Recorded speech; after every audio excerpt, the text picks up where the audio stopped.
马斯克站在发射台旁，紧盯着眼前的巨大火箭，这是他的骄傲，他的梦想，他的心箭。他将是史上最强大的火箭，能够将人类送上月球和火星，甚至更远的星球。他已经投入了数十亿美元和无数心血，为了这一天的到来，火箭梦碎。他听到计数器的声音，心跳加速。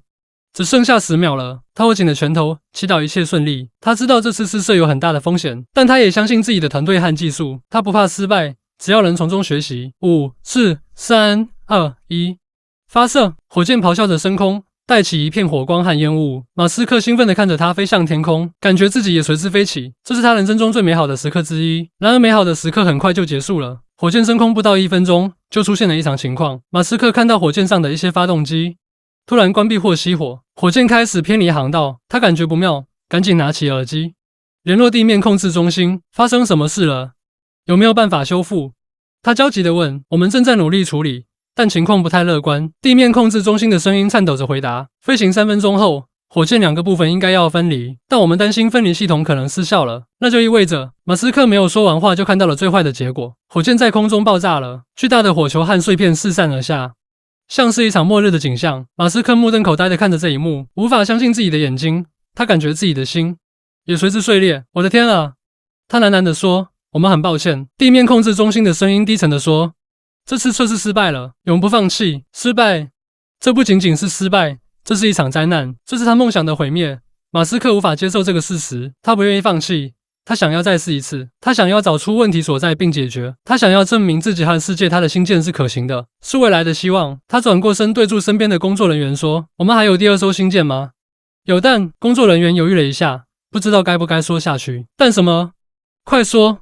马斯克催促道，但他还没有完全准备好。我们还需要做一些测试和调整，而且什么？而且我们可能会违反联邦航空管理局的规定，他们已经对这次事故展开调查。如果我们再发射一次，可能会引起他们的不满。马斯克听了不屑地笑了笑，规定、调查、不满，这些都是什么东西？我们是在做梦想，不是在做政治。我们不需要他们的许可，也不需要他们的同情，我们只需要自己的勇气和决心。他走向第2艘新舰，一把拉开了保护罩。快帮我准备发射！我要亲自驾驶这艘火箭。工作人员们惊呆了，他们不敢相信马斯克的话。你要亲自驾驶？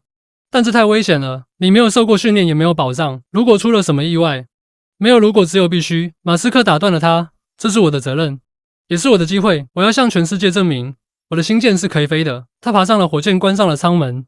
快点，时间不多了。他通过耳机说，工作人员们无奈地执行了他的命令。他们知道劝阻是没用的。马斯克是一个固执的人，一旦下定决心就不会改变。他们启动了计数器，开始了第2次发射。马斯克坐在火箭里，感觉到身体被压迫。他看着前方的仪表板，心里默念着自己的目标：飞到轨道上，然后返回地面。就这么简单。5、4、3、2、1，发射！火箭再次咆哮着升空，带起一片火光和烟雾。马斯克兴奋地看着它飞向天空，感觉自己也随之飞起。这是他人生中最重要的时刻之一，他做到了。